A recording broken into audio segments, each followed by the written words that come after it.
Okay, सो आपके subject का नाम, सबसे पहले हम सब्जेक्ट को डिस्कस कर लेते हैं कि आप पढ़ने क्या वाले हो। ठीक है, तो आपके सब्जेक्ट का नाम है फॉरेन एक्सचेंज मैनेजमेंट, जिसे हम हिंदी में कहते हैं विदेशी विनिमय प्रबंधन। तो सबसे पहले हमें समझना होगा कि फॉरेन एक्सचेंज या फॉरेन एक्सचेंज मार्केट क्या होता है, फॉरेन एक्सचेंज क्या होता है, और विदेशी विनिमय जिसे हम हिंदी में कहते हैं वो क्या होता है। तो देख लेते हैं इसकी डेफिनेशन।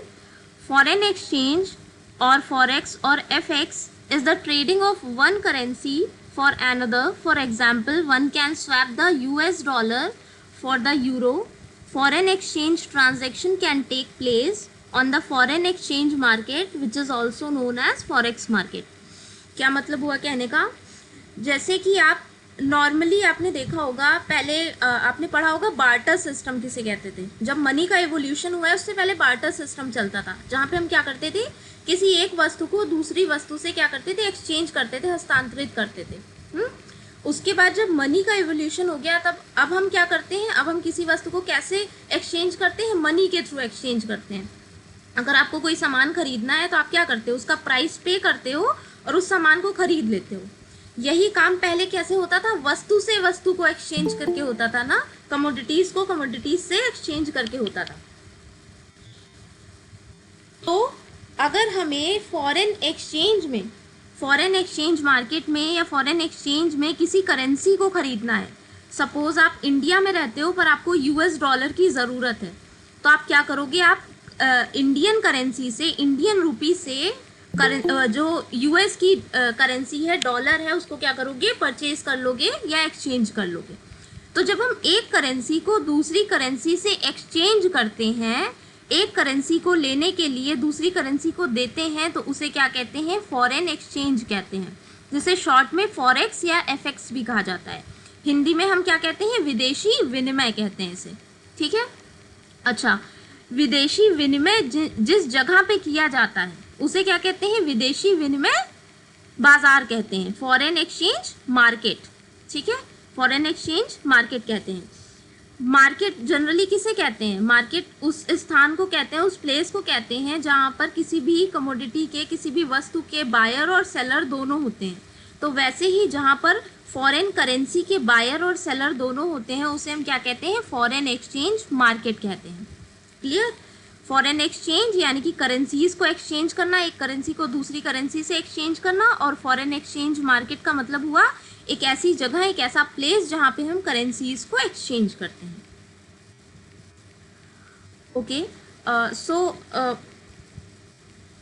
ये कुछ करेंसीज के सिंबल्स दिए हैं, कंट्रीज दी हैं, और इनके निकनेम्स आपको याद रखने की ज़रूरत नहीं है, आपको सिंबल्स याद रखने पड़ेंगे, सिंबल्स और कंट्रीज, क्योंकि इससे रिलेटेड कभी कभी कुछ क्वेश्चंस आ जाते हैं। अच्छा, एक बात और, आपका जो ये सब्जेक्ट है फॉरेन एक्सचेंज मैनेजमेंट, ये थोड़ा सा टेक्निकल सब्जेक्ट है। टेक्निकल मतलब इसमें कभी कभी छोटे छोटे से न्यूमेरिकल्स भी आ जाते हैं, तो उन न्यूमेरिकल्स को समझने के लिए भी आपको क्या करना पड़ेगा, इस तरह के जो ये सिंबल्स हैं उनको ध्यान में रखना पड़ेगा। ठीक है, देख लीजिए, ऑस्ट्रेलिया की करेंसी को क्या कहेंगे, ऑस्ट्रेलियन डॉलर, इसे हम डिनोमिनेट कैसे करेंगे, EUD से। कनाडा की CAD, कैनेडियन डॉलर। ठीक है, स्विट्जरलैंड की CHF, इसे स्विस फ्रैंक कहते हैं। यूरोजोन, यूरोजोन क्या होता है, आपने शायद पढ़ा होगा, EU है ना। EU एक ऐसा संगठन है जहाँ पे बहुत सारी कंट्रीज ने, जो यूरोप की कंट्रीज हैं, उन्होंने वहाँ की मेंबरशिप ले रखी है। तो EU का ही सब पार्ट है यूरोजोन। यूरोजोन में एक पर्टिकुलर करेंसी को सबने अपनाया है, और वो कौन सी करेंसी है, वो करेंसी है यूरो, जिसे हम EUR से शो करते हैं, प्रेजेंट करते हैं। ग्रेट ब्रिटेन की करेंसी है पाउंड, जिसे हम GBP से शो करते हैं या प्रेजेंट करते हैं। जापान की करेंसी है येन, जिसे हम JPY से डिनोमिनेट करते हैं या प्रेजेंट करते हैं। और न्यूजीलैंड में चलता है डॉलर, जिसे हम NZ और D से डिनोमिनेट करते हैं। और लास्ट में आपका यूनाइटेड स्टेट, जो सभी को पता होगा, डॉलर चलता है वहाँ पे, और उसे हम कैसे प्रेजेंट करते हैं, USD से। तो ये कुछ सिंबल्स हैं जो आपको याद रखने पड़ेंगे, इसमें समझने जैसा कुछ नहीं है, बस ये आपको याद रखना पड़ेगा। अच्छा, फॉरेन एक्सचेंज मैनेजमेंट में आपके सिलेबस में जो भी टॉपिक्स हैं उन टॉपिक्स को स्टार्ट करने से पहले मैं फॉरेन एक्सचेंज मैनेजमेंट की जो टर्मिनोलॉजी है, जो बेसिक टर्म्स हैं, वो डिस्कस कर लेना चाहती हूँ, क्योंकि यही टर्म्स आपको आगे थ्योरीज में, कॉन्सेप्ट्स में, थ्योरी में जो आप आगे पढ़ोगे चीज़ें उसमें देखने को मिलेंगे, तब आप कंफ्यूज होगे कि इसका क्या मतलब होता है। तो इसलिए हम उन टर्म्स को आज फर्स्ट डे पर डिस्कस कर लेते हैं, और जो आपका सिलेबस है, जो टॉपिक्स हैं, वो इन डेप्थ में हम कल से स्टार्ट करेंगे। पर इन बेसिक टर्म्स को समझना बहुत ज़रूरी है। इन टर्म्स से बहुत सारे क्वेश्चंस बनते हैं, जैसे कि एमसीक्यूज़ में पूछ लिया जाता है, और आपके शॉर्ट क्वेश्चंस में भी यहाँ से बहुत सारे क्वेश्चन बन जाते हैं। अभी मैं लेक्चर के एंड में बता दूंगी क्या क्या इंपॉर्टेंट है और किन किन चीज़ों से क्वेश्चन बनते हैं जनरली। पहले हम टर्म्स देख लेते हैं। पहला टर्म क्या है? Exchange rate. इसमें क्या डेफिनेशन है देख लेते हैं। The price of one currency in terms of another currency. For example, if the exchange rate for the euro is 132 yen, that means the each euro that is purchased will cost 132 yen। क्या मतलब हुआ बेटा? Exchange rate का मतलब होता है जब हम किसी करेंसी को किसी दूसरी करेंसी में बदलते हैं तो वो हम किस रेट पर बदल रहे हैं। जैसे कि अगर यूरो येन को छोड़ दीजिए, आप यूएस डॉलर और रुपीज़ को का एग्जांपल लीजिए, क्योंकि यूएस डॉलर और रुपीज़ आपका फैमिलियर होगा, आपने देखा भी होगा न्यूज़ में, न्यूज़पेपर में आपने सुना होगा $1 70 रुपीज़ के बराबर चल रहा है, या $1 69 रुपीज़ के बराबर है ना। तो वो क्या है? वो एक्सचेंज रेट है। किसका एक्सचेंज रेट है? INR इंडियन रुपीज़ और यूएस डॉलर का, INR एंड USD का। ठीक है, वो क्या होता है? वो एक्सचेंज रेट होता है। जब हम किसी एक करेंसी को किसी दूसरी करेंसी में क्या करते हैं? प्रेजेंट करते हैं, उसको, उसकी जो वैल्यू है उसको प्रेजेंट करते हैं, है ना, जो उसका मूल्य है उसको किसी दूसरी मुद्रा में व्यक्त करते हैं, तो वो हमारा क्या होता है? वो होता है एक्सचेंज रेट। ठीक है, या फिर जिसे हम हिंदी में कहते हैं विनिमय दर। ठीक है, अब हम अपना नेक्स्ट टर्म देख लेते हैं, फॉरेन एक्सचेंज मार्केट। ये मैंने अभी भी बताया भी था आपको। A market in which one currency is exchanged for another currency. For example, in the market of euros, the euro being bought and sold and is being paid for using another currency such as the yen. Foreign exchange market वो market होती है जहाँ पर हम किसी भी एक currency को दूसरी करेंसी में कन्वर्ट करते हैं। ठीक है, जैसे इंडिया में जहाँ पर भी इंडियन रुपीज़ को यूएस डॉलर में कन्वर्ट किया जाता है, कैनेडियन डॉलर में कन्वर्ट किया जाता है, ऑस्ट्रेलियन डॉलर में कन्वर्ट किया जाता है, या फिर जापानीज़ येन में कन्वर्ट किया जाता है, वो जगह क्या कहलाएगी? वो कहलाएगी फॉरेन एक्सचेंज मार्केट, विदेशी विनिमय बाजार, जहाँ पे आप विदेशी मुद्रा को, किसी एक विदेशी मुद्रा को किसी दूसरी विदेशी मुद्रा में परिवर्तित करोगे या हस्तांतरित करोगे। Demand for the currency. Demand for the currency क्या होता है? ये आपका थर्ड टर्म है, याद रखिएगा। पहला टर्म क्या था? एक्सचेंज रेट था, वो प्राइस जिस पर हम एक करेंसी को दूसरी करेंसी में चेंज करते हैं।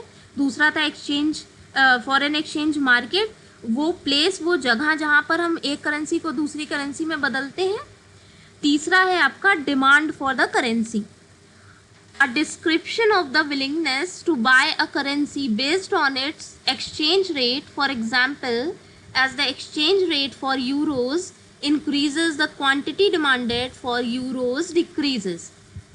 आपने लॉ ऑफ डिमांड पढ़ा होगा, आई थिंक इकोनॉमिक्स में फर्स्ट या सेकेंड सेमेस्टर में आपने पढ़ा होगा ज़रूर law of demand. Law of demand क्या बताता है? लॉ ऑफ डिमांड हमें बताता है प्राइस और क्वांटिटी डिमांडेड में इनवर्स रिलेशन होता है। जैसे जैसे प्राइस बढ़ता है वैसे वैसे उस कमोडिटी की डिमांड क्या हो जाती है? घट जाती है ना। या जैसे जैसे प्राइस घटता है वैसे वैसे उस कमोडिटी की जो क्वांटिटी डिमांडेड है वो क्या होती है? वो बढ़ जाती है। तो रिलेशन कैसा होता है? इनवर्स होता है। एक चीज़ बढ़ रही है, दूसरी चीज़ घट रही है। एक फैक्टर बढ़ रहा है, दूसरा फैक्टर घट रहा है ना। इसको एक्स और वाई पे आप प्रेजेंट करते थे, याद होगा आपको, डाउनवर्ड स्लोपिंग कर्व बनता था। वही चीज़ यहाँ पर बताई गई है। डिमांड फॉर द करेंसी क्या होता है? जब किसी भी करेंसी को खरीदने के लिए लोग बहुत ज़्यादा विलिंग दिखाई देते हैं तो उसके रेट क्या होने लगते हैं? बढ़ने लगते हैं। एक्सचेंज रेट क्या होने लगता है? बढ़ने लगता है। अगर आपको पता हो तो जो इंडियन रुपी है INR, जिसे आप INR से डिनोट करते हो, और जो यूएस डॉलर है, यूनाइटेड स्टेट्स का अमेरिका में जो करेंसी चलती है डॉलर यूएसडी, उसका एक्सचेंज रेट 1947 में आपको शायद नहीं पता होगा, पता है कितना था? 1 यूएस डॉलर 1 रुपए के बराबर था। 1 USD इक्वल्स टू 1 INR। पर आज के डेट में क्या रेट्स चल रहे हैं? 1 यूएस डॉलर इक्वल्स टू 69 और 70 और 72 रुपीज़ ऐसे चल रहा है, फ्लक्चुएट होता रहता है प्राइस। तो आप देख लीजिएगा आजकल क्या है, फिलहाल 70 के आसपास ही रेट चलता है। तो यूएस डॉलर की रेट्स इतने कैसे बढ़ गए? पहले जो यूएस डॉलर 1 यूएस डॉलर 1 रुपए के बराबर था 1947 में, वो आज के टाइम में 1 यूएस डॉलर 70 रुपए के करीब पहुंच चुका है। तो उसके काफ़ी सारे रीज़न होते हैं। जो करेंसी बहुत ज़्यादा डिमांड में होती है उसके रेट्स ऑब्वियसली हाई होती जाती है, ठीक है। इसके अलावा आपका नेक्स्ट टर्म है एप्रिसिएशन। एप्रिसिएशन और डेप्रिसिएशन अक्सर पूछा जाता है शॉर्ट में, तो इस पर इम्पॉर्टेंट, अगर आप नोट्स बना रहे हो तो इम्पॉर्टेंट लिख लीजिएगा। एप्रिसिएशन और डेप्रिसिएशन ये टर्म आपने अकाउंट्स में भी ज़रूर पढ़ा होगा। देख लेते हैं इसकी डेफिनेशन क्या है।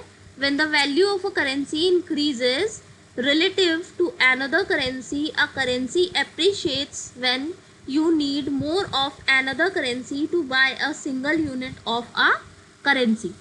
जब किसी करेंसी के जो प्राइस है उसमें एप्रिसिएशन होता है, वो बढ़ जाता है, तो वो उसे हम क्या कहते हैं? एप्रिसिएशन कहते हैं। जब इंक्रीज होता है ना, किसी दूसरी करेंसी के कंपैरिजन में। देखिए क्या लिखा है, when the value of a currency increases relatively to another currency. हम क्या कर रहे हैं? हम कंपैरिजन में देख रहे हैं, है ना, रिलेटिव फॉर्म में देख रहे हैं।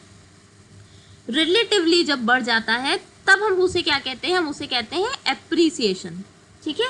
अ currency appreciates when you need more of another currency to buy a single unit of a currency. अगर हम देखें तो यूएस डॉलर की जो वैल्यू है वो क्या हुई है, बाकी करेंसीज के मुकाबले क्या हुई है? बढ़ी है। तो उसमें क्या हुआ है? एप्रिसिएशन हुआ है, धीरे धीरे क्या हुआ है? एप्रिसिएशन हुआ है। और अगर हम रुपीज़ की बात करें, इंडियन रुपीज़ की बात करें, तो उसे हम कह सकते हैं उसमें क्या हुआ है? एक तरह से डेप्रिसिएशन, वैल्यू घटी है ना पहले से काफ़ी ज़्यादा। When the value of a currency decreases relatively to the another currency, a currency depreciates when you need less of another currency to buy a single unit of a currency. Next है आपका floating exchange rate. अच्छा, आपने ये term पढ़ा था exchange rate, जिसमें बताया गया था कि जब आप एक करेंसी को दूसरी करेंसी में चेंज करते हो तो वो प्राइस या वो रेट क्या कहलाता है? एक्सचेंज रेट कहलाता है, विनिमय दर कहलाता है। तो विनिमय दर कई प्रकार की होती है, फिक्स्ड भी हो सकती है और फ्लोटिंग भी हो सकती है। इसमें सिर्फ फ्लोटिंग को लिया है मैंने अभी। ये आप एक्सचेंज रेट के टाइप्स और इसके डिटर्मिनेंट्स वगैरह आगे बहुत डिटेल में भी पढ़ोगे, तो मैंने बस शॉर्ट में ज़रा सा लिया है यहाँ पे। फ्लोटिंग एक्सचेंज रेट का क्या मतलब होता है? When the exchange rate of currency are determined in free market by the interaction of supply and demand.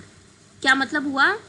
जब मार्केट फोर्सेस की वजह से रेट्स फ्लक्चुएट होते हैं या रेट फिक्स होते हैं, तो उसे हम क्या कहते हैं? फ्लोटिंग एक्सचेंज रेट कहते हैं। मतलब उसे कोई गवर्नमेंट फिक्स नहीं कर रही है, उसे कोई कंपनी या कोई कॉरपोरेशन फिक्स नहीं कर रही है। कौन फिक्स कर रहा है? मार्केट फोर्सेस फिक्स कर रही हैं। जैसे आपने स्टॉक पढ़ा होगा, स्टॉक मार्केट, तो उसमें क्या होता है? मार्केट फोर्सेस की वजह से, डिमांड एंड सप्लाई की वजह से तो स्टॉक के जो रेट्स हैं वो घटते बढ़ते हैं, जो शेयर्स के जो रेट है वो घटते बढ़ते हैं।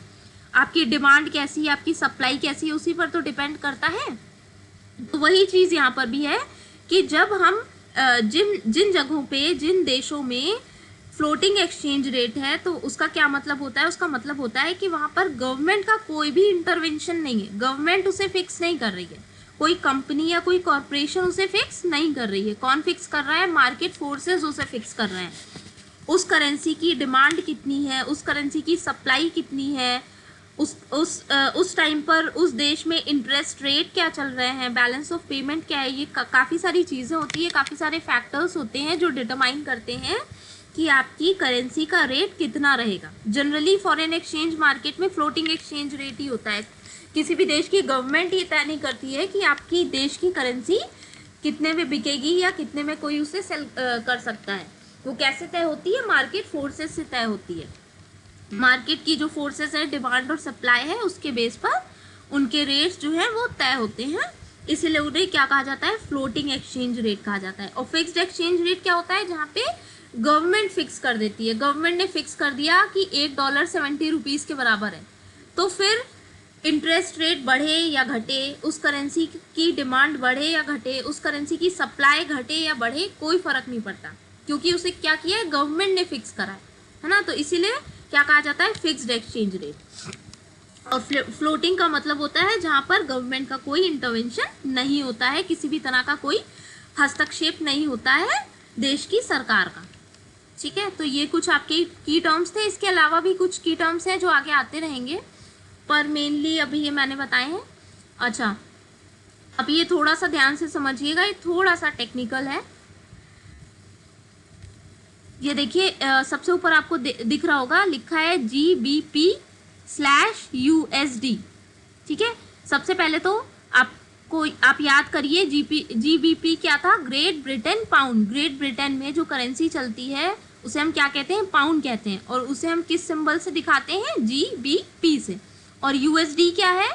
यूएस में या फिर हम कह सकते हैं यूनाइटेड स्टेट्स या अमेरिका में जो करेंसी चलती है उसे हम क्या कहते हैं? डॉलर कहते हैं। और उसे हम कैसे प्रेजेंट करते हैं? USD से। बीच में आपको दिख रहा होगा स्लैश लगा हुआ है।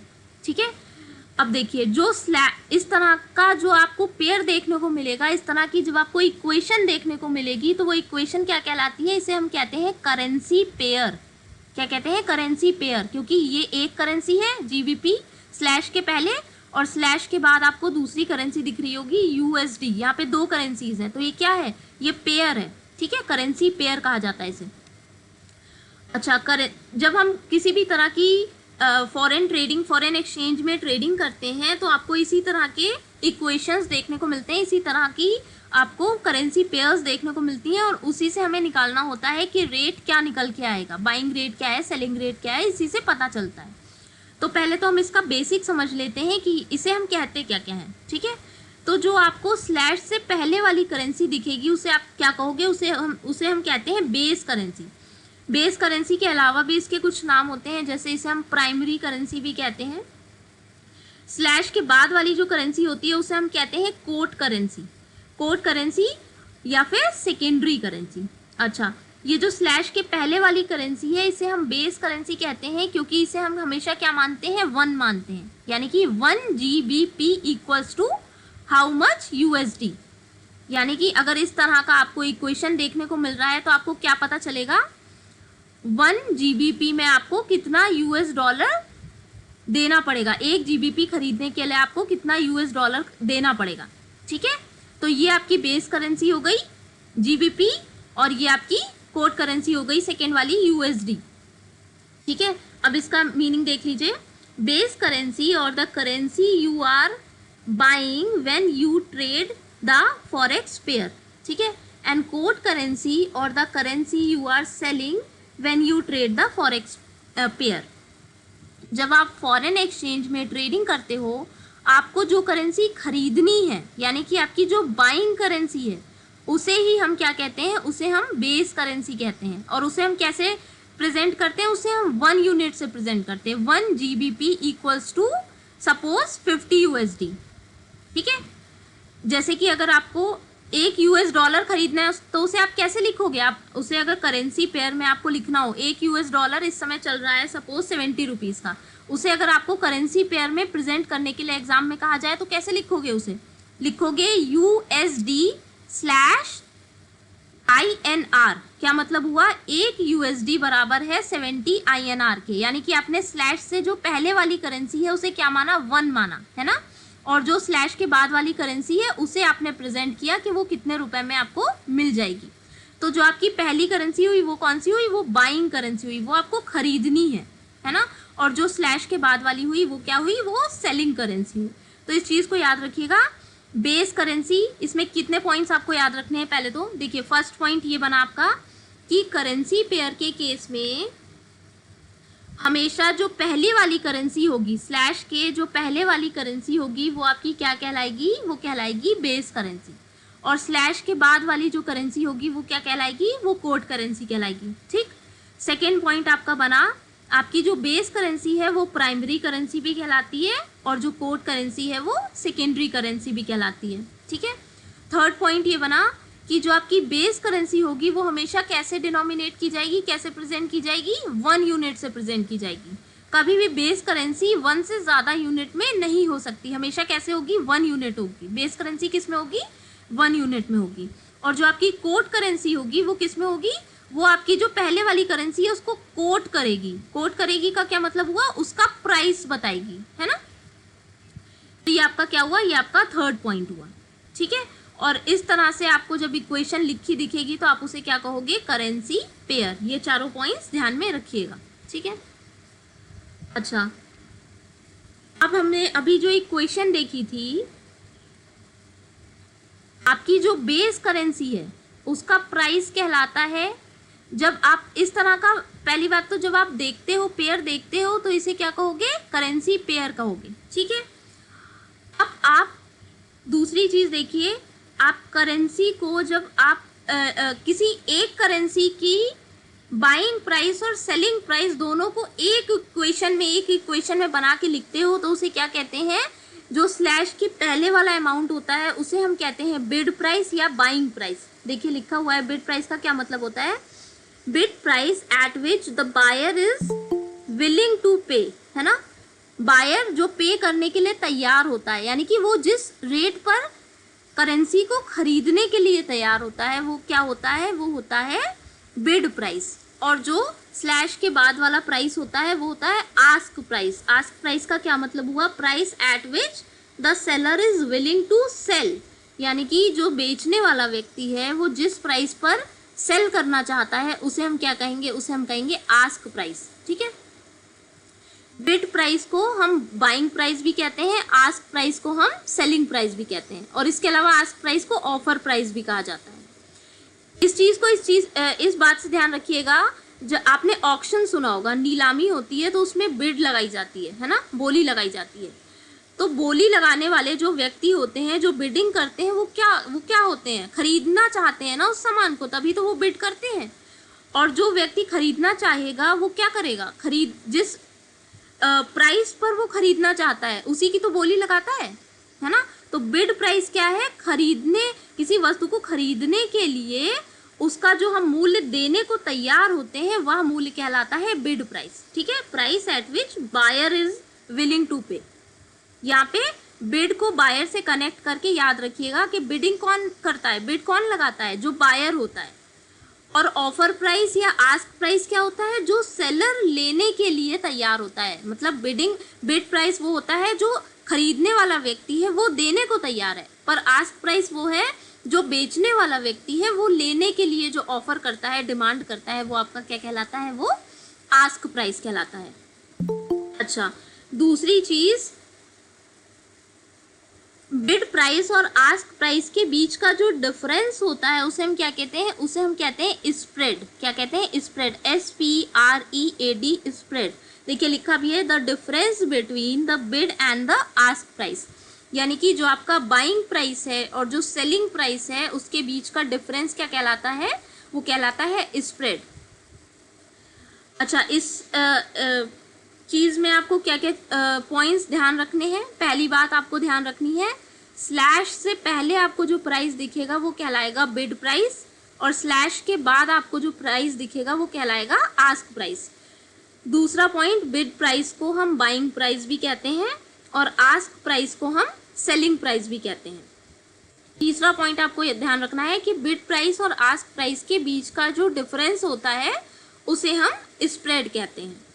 चौथा पॉइंट आपको ये ध्यान रखना है कि बिड प्राइस और आस्क प्राइस जब भी आप किसी इक्वेशन में देखोगे तो हमेशा आस्क प्राइस ज़्यादा होगा, है ना, क्योंकि जो खरीदने वाला व्यक्ति है वो क्या कोशिश करेगा, वो चाहेगा हम कम से कम में खरीदें। जब आप कोई सामान खरीदने जाते हो मार्केट तो क्या करते हो, बार्गेनिंग करते हो ना। सामने वाला बोलता है कि ये 10 रुपीज़ का है तो आप बोलते हो नहीं मैं 8 रुपीज़ दूंगा, तो आप कम से कम करने की कोशिश करते हो। जो बायर होता है, जो खरीदने वाला व्यक्ति है, वो क्या करेगा, वो कम बिड करेगा, कम से कम लगाएगा पैसे, और जो सेलर है, जो उस वस्तु को बेच रहा है, वो क्या करेगा, वो पैसे बढ़ा के बोलेगा, वो चाहेगा कि हमें ज़्यादा से ज़्यादा पैसे मिले, क्योंकि जो बिडर होता है, जो बायर होता है, उसका प्रॉफिट किस में है, उसका प्रॉफिट है हम कम से कम में किसी भी सामान को, किसी भी कमोडिटी को खरीद लें। और जो सेलर है उसका फ़ायदा किस में है, वो ज़्यादा से ज़्यादा में आपको बेचना चाहेगा, तभी उसका फ़ायदा है।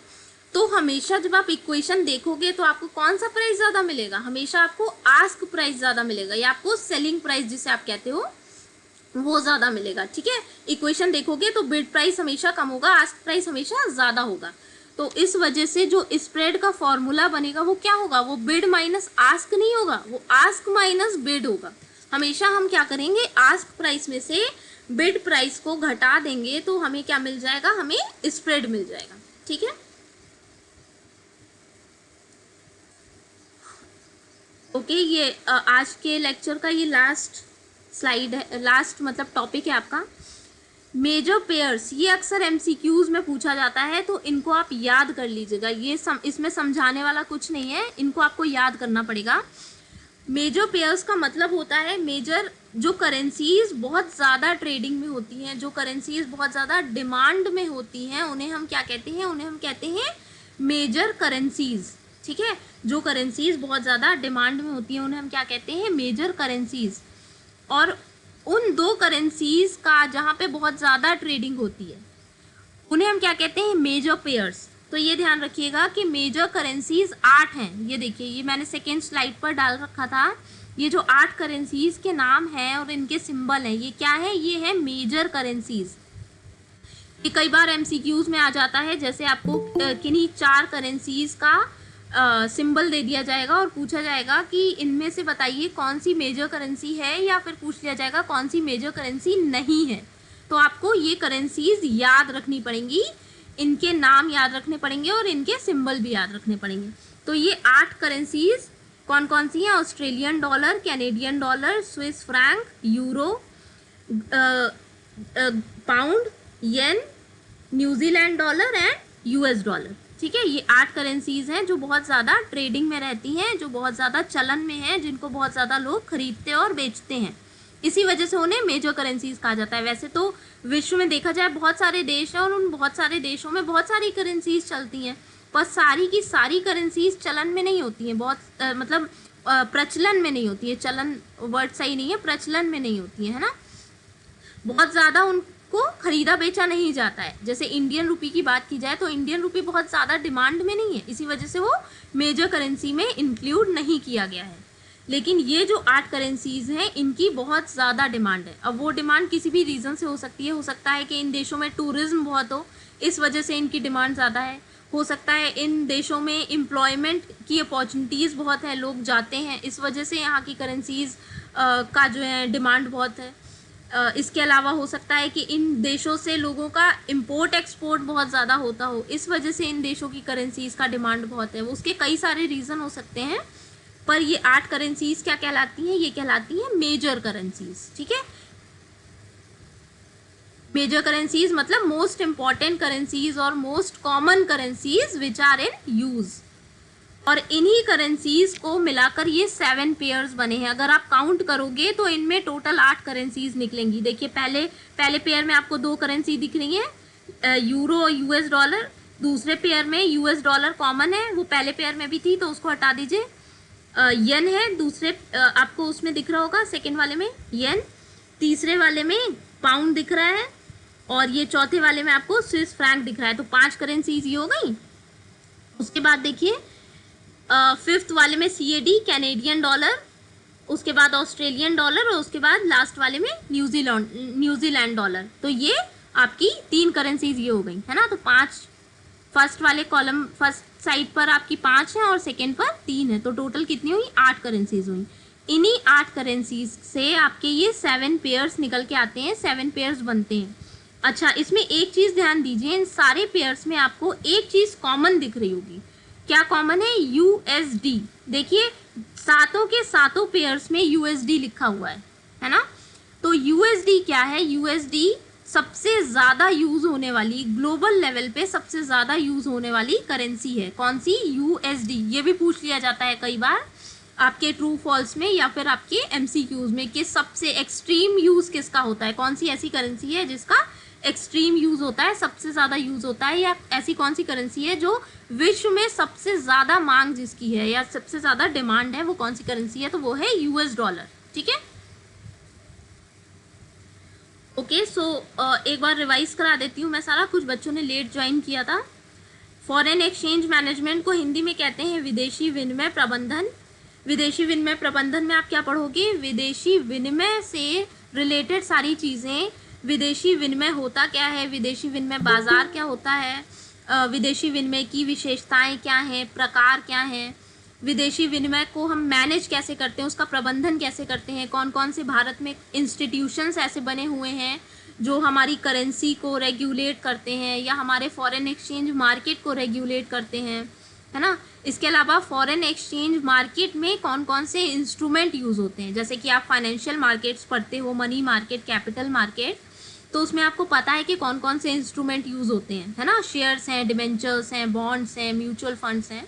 तो वैसे ही आप फॉरेन एक्सचेंज मार्केट में भी पढ़ोगे, फॉरेन एक्सचेंज मैनेजमेंट में भी पढ़ोगे कि ऐसे कौन कौन से इंस्ट्रूमेंट हैं जो हम यूज़ करते हैं फॉरेन एक्सचेंज मार्केट में। ठीक है, अच्छा, आज मैंने बताया फॉरेन एक्सचेंज क्या होता है। तो फॉरेन एक्सचेंज, जिसे हम हिंदी में विदेशी विनिमय कहते हैं, उसका मतलब होता है जब हम किसी एक देश की मुद्रा को किसी दूसरे देश की मुद्रा में परिवर्तित करते हैं, when we convert the currency of one country to the currency of another country, उसे हम क्या कहते हैं, उसे हम कहते हैं फॉरेन एक्सचेंज या विदेशी विनिमय। विदेशी विनिमय का कार्य जिस जगह पे किया जाता है उसे हम क्या कहते हैं, उसे हम कहते हैं विदेशी विनिमय बाजार। A place where one currency is exchange with the another is known as the foreign exchange market. उसके बाद ये मैंने कुछ मेजर करेंसीज बताई थी जिनके सिंबल्स आपको ध्यान में रखने हैं। ठीक है, ये 8 करेंसीज हैं जो मेजर करेंसी में आती हैं। मेजर करेंसी का क्या मतलब होता है, वो करेंसी जो बहुत ज़्यादा यूज में होती है या फिर बहुत कॉमन है, यूज जिनका यूज़ बहुत कॉमन है, वो क्या कहलाती हैं, वो मेजर करेंसीज कहलाती हैं। उसके बाद मैंने कुछ की टर्म्स डिस्कस करे थे, क्योंकि ये जो की टर्म्स हैं ये आपको आगे देखने को मिलेंगे। आगे जितने भी लेक्चर्स होंगे, जितनी भी थ्योरीज और कॉन्सेप्ट्स बताए जाएंगे, उसमें ये की टर्म्स आपको मिलेंगे, तो ये क्लियर होना ज़रूरी था। तो पहला था आपका एक्सचेंज रेट, वो प्राइस जिस पर हम किसी एक करेंसी को दूसरी करेंसी में चेंज करते हैं। दूसरा था फॉरेन एक्सचेंज मार्केट, वो जगह जिस जगह पर हम एक करेंसी को दूसरी करेंसी में चेंज करते हैं।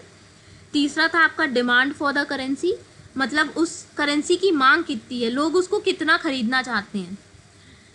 उसके बाद था आपका एप्रिसिएशन, जब हम रिलेटिवली देखते हैं दूसरी करेंसी से कि किसी करेंसी का वैल्यू बढ़ रही है तो हम उसे कहते हैं एप्रिसिएशन। और डेप्रिसिएशन का मतलब हुआ जब हम कंपैरेटिवली देखते हैं कि बाकी करेंसीज के मुकाबले में किसी एक मुद्रा या किसी एक करेंसी की वैल्यू घट रही है तो उसे हम कहते हैं डेप्रिसिएशन। उसके बाद था आपका floating exchange rate. Floating exchange rate या फिर जो आपका विनिमय मूल्य है फ्लोटिंग, वो क्या होता है, जब आपके मार्केट फोर्सेस जो होते हैं, डिमांड एंड सप्लाई होती है, मांग और पूर्ति होती है, वो आपकी विनिमय दर तय करती है, तो उसे हम क्या कहते हैं, floating exchange rate. Government fix नहीं करती, मार्केट फोर्सेस फिक्स करती हैं। उसके बाद आपने देखा ये आपका क्या कहलाता है, ये आपका कहलाता है करेंसी पेयर। जब आप करेंसीज को, एक करेंसी की वैल्यू को दूसरी करेंसी में प्रेजेंट करते हो, किसी एक मुद्रा की के मूल्य को किसी दूसरे मुद्रा के मूल्य में व्यक्त करते हो, तो उसे हम क्या कहते हैं, उसे हम कहते हैं करेंसी पेयर। पहली वाली जो करेंसी होती है वो कहलाती है बेस करेंसी या प्राइमरी करेंसी, दूसरी कहलाती है कोड करेंसी। बेस करेंसी को हम बाइंग करेंसी या भी कहते हैं और कोड करेंसी को हम सेलिंग करेंसी कहते हैं। ठीक है, जैसे कि $1/70 INR, इसका क्या मतलब हुआ, $1 खरीदने के लिए हमें कितना देना पड़ेगा, हमें 70 रुपीज़ देना पड़ेगा। ठीक है, तो हमारा जो $, हो गया इस केस में, वो क्या हो गया, वो हमारा हो गया बेस करेंसी, और INR हो गया हमारा कोड करेंसी या सेकेंडरी करेंसी।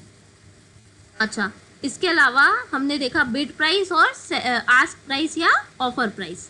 बिड प्राइस हमारा होता है बाइंग प्राइस और आस्क प्राइस हमारा होता है सेलिंग प्राइस।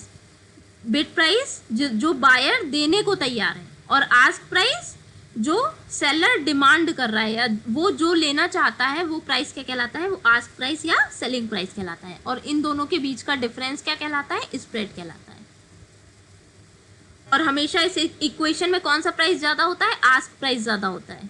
ठीक है, उसके अलावा ये कुछ मेजर पेयर्स हैं जो आपकी मेजर करेंसीज थी, उन्हीं से ये बन के आए हैं। 8 मेजर करेंसीज होती हैं और 7 मेजर पेयर्स होते हैं।